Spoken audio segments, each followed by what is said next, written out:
ఏపీలో petrol diesel కొరత ప్రచారంపై political dialogues పేలుతున్నాయి. రాష్ట్ర ప్రభుత్వ అసమర్థత వల్లే కొరత ఏర్పడిందని మాజీ మంత్రి పేర్ని నాని విమర్శించారు. అందుకే మంత్రి కొల్లు రవి కౌంటర్ ఇచ్చారు. ప్రతిపక్షాలు దీన్ని కూడా రాజకీయం చేయాలని చూస్తున్నాయని మండిపడ్డారు.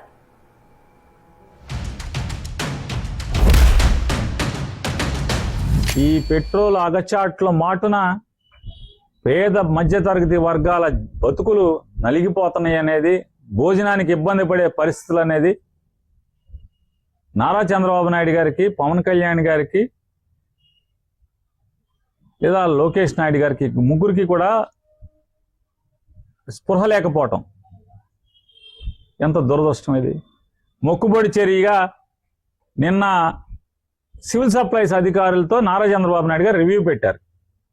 రివ్యూ పెట్టిన తర్వాత కష్టాలు ఇంకా పెరిగినాయి, లైన్లు ఇంకా పెరిగినాయి. ప్రతిపక్షాలకి తెలుసు కదా వాళ్ళ సంగతి, వాళ్ళ గురించి మనం ఆలోచించాల్సిన అవసరం లేదు. యుద్ధ కారణంగా, యుద్ధం వల్ల ఈ పరిస్థితి వస్తుంది. ప్రజలందరూ కూడా గమనించుకోవాలి.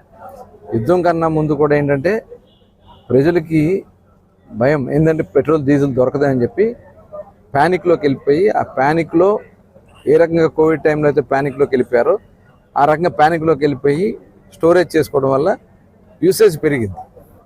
వాస్తవానికి రిక్వైర్మెంట్కి ఎక్కడ తక్కువ లోటు లేదు, కానీ రిజర్వ్స్ పెట్టుకోవడం కోసం వీళ్ళందరూ ఎక్కువగా తొందరగా ప్రజలు మరి ఇదవటం వల్ల ఈ పరిస్థితి వస్తుంది. అయినా కూడా ముఖ్యమంత్రి గారు సమీక్ష చేస్తూ ఉన్నారు. అవసరాలు తగ్గట్టుగానే ఆయిల్, డీజిల్ అన్నీ కూడా అందుబాటులో ఉన్నాయి. ఎక్కడ కూడా లోటు రాదు. కాకపోతే ప్రజలు ఎక్కడ కూడా ప్యానిక్ అవ్వద్దని చెప్పి, అలాగే కొంతమంది ప్రచారం చేస్తారు, వైఎస్ఆర్ పార్టీ నాయకులు కొంతమంది ప్రచారం చేస్తారు. అలాంటి ప్రచారాలు మానుకోండి. ప్రజల్ని ఇబ్బంది పెట్టే కార్యక్రమం మీరు చేయొద్దు. ప్రభుత్వం సప్లై చేయడానికి అన్ని రకాలుగా సప్లైస్ ఉన్నాయి, కానీ కేవలం ఈ ప్యానిక్ సిచ్యువేషన్ లాంటిది క్రియేట్ చేస్తున్నారు కాబట్టి తాత్కాలికంగా ఇబ్బంది వచ్చింది. డెఫినెట్గా అన్ని ఏర్పాటు చేసుకోవడం జరుగుతుంది.